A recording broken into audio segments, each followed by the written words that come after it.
اکبر۔ آج یہ آپ کو بتاؤں حضور غریب نواز کی زندگی، ایک مرتبہ غریب نواز کی بارگاہ میں ایک کسان آتا ہے اور آنے کے بعد سرکار غریب نواز سے عرض کرتا ہے سرکار میں نے سنا ہے کہ بادشاہ دلی کا آپ کے مرید کا مرید ہے اور بادشاہ کے کارندوں نے میری کھیت پر، میری زمین پر میری حیثیت سے زیادہ ٹیکس لگا دیا ہے، سرکار اگر آپ کرم فرما دیں، میری سفارش کر دیں تو یہ ٹیکس جو ہے میرا معاف ہو جائے یا ٹیکس میں کمی ہو جائے۔ اب آپ مجھے بتائیں کہ دادا پیر اگر کسی پوتے مرید کے لیے صرف نام بول کر کے بھجوا دیں کہ جاؤ اور کہہ دو کہ میں نے کہا اس کا ٹیکس معاف کر دو، تو معاف ہوگا کہ نہیں ہوگا؟ اگر خط لکھ دے تو معاف ہوگا کہ نہیں ہوگا؟ مگر قربان جائے ایسے ہوتے ہیں محمد کے گھرانے والے۔ یہ ولیوں کی شان ہے، یہ شان ولایت ہے، یہ بزرگوں کا مقام ہے کہ جب وہ غریب کسان آتا ہے تو آنے کے بعد اس نے کہا سفارش کر دیں۔ غریب نواز فرماتے ہیں اجمیر مقدس میں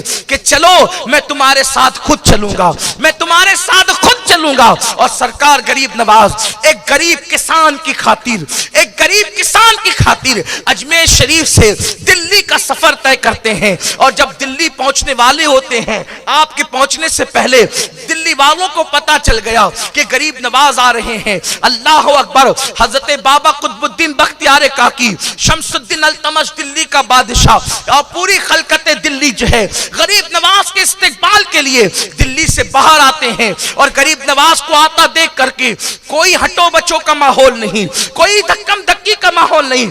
ایک غریب کسان کے ساتھ غریب نواز چلا آ رہا ہے، ایک غریب کسان کے ساتھ غریب پرور چلا آ رہا ہے۔ اندازہ تو کریں اللہ اکبر، کیا ان کی مصروفیتیں نہ تھی؟ اللہ اکبر، کیا ان کو کام نہ تھے؟ اللہ اکبر، کیا ان کے معاملات نہ تھے؟ لیکن اللہ اکبر، غریب نواز نے بتایا کہ ایک غریب کا دل خوش کرنا، ایک غریب کی حاجت روائی کرنا، ایک غریب کے لیے وقت نکالنا اسلام میں کتنی اہمیتوں کا کام ہے۔ سرکار غریب نواز جب دلی پہنچنے والے ہیں، خلقت دلی موجود ہے، قدم پر بادشاہ وقت گر رہا ہے، حضرت بختیار کاکی اس کے پیر و مرشد بھی قدموں کو تھامے ہوئے ہیں۔ سرکار اطلاع کے بغیر آ گئے کہ آپ نے اطلاع تو دی ہوتی۔ غریب نواز نے بڑی سادگی سے کہا مجھے ایک کام تھا بادشاہ سے، اس لیے میں نے سوچا کہ حاضر ہو جاؤں۔ کہا حضور آپ کو کیا کام ہو سکتا ہے؟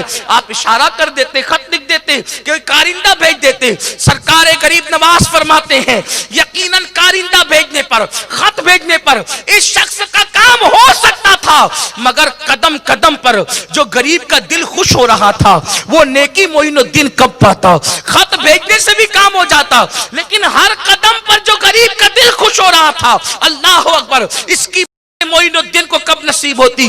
فرمایا کہ اس پر ٹیکس لگ گیا ہے، وہ معاف کر دیا جائے۔ میں آپ سے پوچھنا چاہتا ہوں میرے پیارے آقا صلی اللہ علیہ وسلم کے پیارے دیوانوں، کیا مسلمانوں کے اندر یہ چیزیں موجود ہیں کہ وہ کسی غریب، کسی مفلس، کسی حاجت مند کے لیے اس کے ساتھ چلنا پسند کرتے ہیں، اس کے ساتھ جانا پسند کرتے ہیں؟